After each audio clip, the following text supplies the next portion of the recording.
안녕하세요. 나무비입니다. 우린 가끔 캔버스를 외면하게 되고 아이디어는 잔뜩 적어놓으면서도 막상 그림은 그리지 못할 때가 있어요. 왜 그럴까요? 이 벽은 뭘까요? 뇌과학 연구를 기반으로 풀어봤고 벽을 부수는 방법을 찾았어요.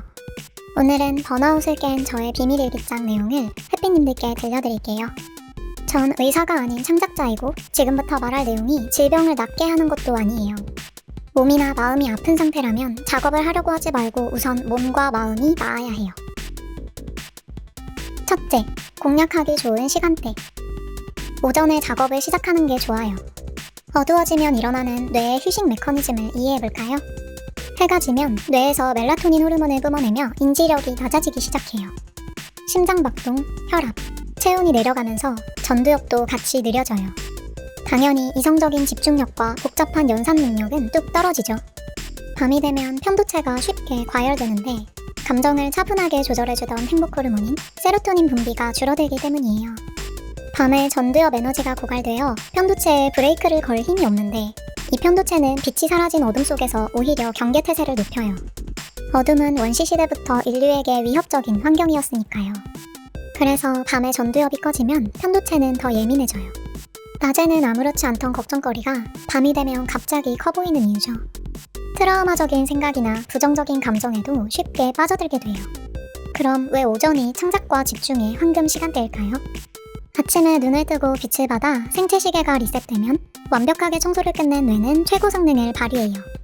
아침에는 뇌를 깨우기 위해 코르티솔 수치가 치솟고 의욕을 만들어내는 도파민의 베이스라인도 높아져요.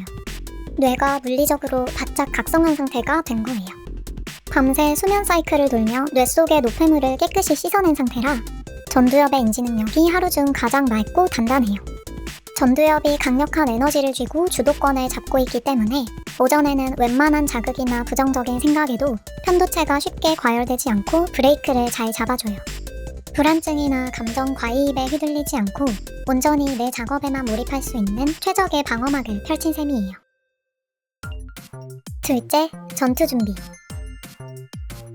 작업 시작 전에는 시원한 물을 한 잔 마시고 얼굴과 목덜미 등을 찬물로 씻어서 각성수용체를 깨워요.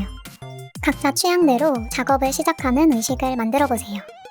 예를 들어 저는 홍차를 우려내 우유를 타는 것을 작업 시작 신호로 삼아요. 스스로에게 주는 떡밥이자 미끼인데요. 더 큰 보상이 따라올 거라고 반복적인 경험을 스스로 주입하는 거죠. 예전에는 커피를 마셨는데 개인적으로 수면장애나 위장장애 같은 부작용이 너무 심해서 밀크티로 바꿨어요. 무엇보다 수면과 건강이 가장 중요하고 뇌는 신체 건강에 가장 큰 영향을 받기 때문이에요. 몸이 건강해야 뇌도 건강하고 뇌를 건강하게 컨트롤할 수 있어야 작업도 자유롭게 할 수 있어요. 오늘 할 작업을 10분 단위로 끝낼 수 있는 초소형 단계들로 쪼개어 노트에 적어보세요. 저는 구글 캘린더를 쓰는데 보통 15분 단위로 잘게 쪼개었을 때 하루를 가장 잘 보냈어요. 계획은 30분 정도를 목표로 하되 몰입에 불이 붙으면 몇 시간씩 이어서 작업을 하곤 해요. 만약 집중이 안 되면 눈을 감고 편하게 쉬세요. 셋째, 교란 작전. 이제 뇌를 해킹해볼까요? 인간의 뇌는 생체학적으로 약 90분 주기의 집중 사이클을 가진다고 해요. 작업을 시작할 때 처음 5분에서 10분은 뇌가 집중하기 싫어서 몸부림치는 게 지극히 정상이에요.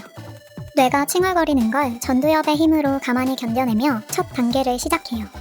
번아웃이 심하게 와서 펜을 쥐기조차 두려울 때는 처음부터 아웃풋을 내려고 하기보다는 인풋 작업을 먼저 하는 게 좋아요. 이때는 작업과 관련한 레퍼런스를 찾는 게 아니에요. 예를 들어 저는 해부학 드로잉 교본을 보거나 활자를 읽으며 두뇌를 깨우고 책에 나온 형태를 그대로 따라 그리며 손을 풀고 작업뇌를 활성화해요.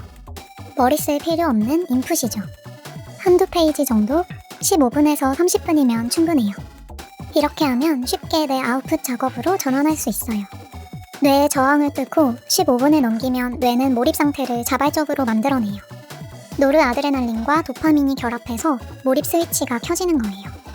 이처럼 누구보다 가장 내 편인 나의 뇌를 믿어보세요.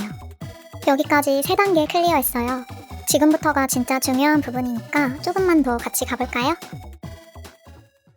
넷째, 디버프 해제. 완성이 아닌 진전에 도파민을 분비시켜보세요. 자유롭게 그려요. 선을 긋는 순간에는 그 선만 따라가요. 어디서 배운 것들에 제약받지 마세요. 내가 온전히 즐길 수 있어야 해요. 규칙에 얽매이는 순간 선 하나하나가 틀렸다는 생각이 누적되어서 뇌는 그림을 그리는 즐거움을 잃어버려요. 지우개를 써도 되고 언도를 마음껏 해도 돼요.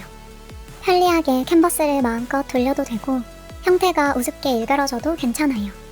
우리는 카메라가 아니잖아요.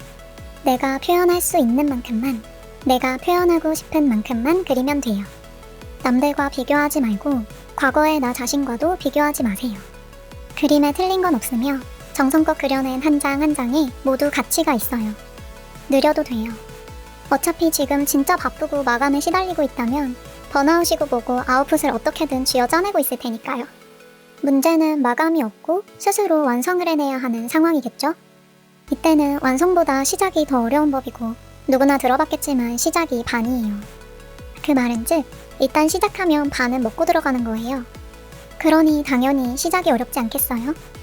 이 당연한 어려움을 받아들이고 자신을 탓하지 마세요. 마음을 편히 놓으세요. 그림을 그리는 건 남에게 인정받기 위해 하는 일이 아니라 내가 즐겁고 행복한 일이라는 사실을 내 뇌에게 다정하게 속삭여줘야 해요. 5째, 작은 승리의 눈덩이 효과.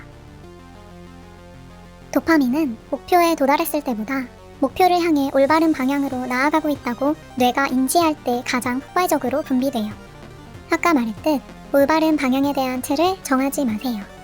내가 그린 선 하나, 붓질 하나하나가 다 정답이라는 마음가짐으로 내 뜻대로 자유롭게 그리면 다음 그림, 또 다음 그림을 그릴 수 있고 그렇게 스스로 성장해 나갈 수 있어요.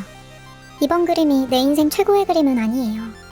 분명 우리는 미래에 지금보다 훨씬 멋지고 아름다운 그림을 그리고 있을 테니까요. 그러니 지금 부담은 내려놓아요. 도파민 기준점을 어디에 맞출까요? 완성에 맞추기보다 아주 작은 성공의 연속에서 나오는 미량의 도파민을 연료로 삼아 완성까지 이어가요. 높은 계단을 올려다 보면 올라가기 막막하지만 발 아래 한 계단을 바라보고 한 발 올라서는 건 어렵지 않아요. 6째, 보물상자. 아주 작은 한 단계가 끝날 때마다 정확히 진전되고 있다고 뇌에 성취감 피드백을 주세요. 저는 구글 캘린더에 예쁜 하늘색으로 작업 완료 일정을 채워넣는 걸 보상으로 생각해요. 혹은 맛있는 간식을 먹을 수도 있고 잠시 누워 쉬거나 굳어있던 몸을 펴는 스트레칭을 할 수도 있겠죠. 무엇을 보상으로 할지는 선택에 달려있지만 중요한 건 작은 성취감을 맛보는 거예요. 그리고 이 작은 성공을 반복하는 거죠. 그러면 어느새 완성이라는 결말까지 닿을 수 있어요. 앞으로도 저와 햇빛님들 모두 같이 성장하고 싶어요. 그럼 또 다음 작업을 부지런히 해서 찾아올게요. 구독과 좋아요 잊지 않으셨죠? 오늘 이야기 들어줘서 고마워요.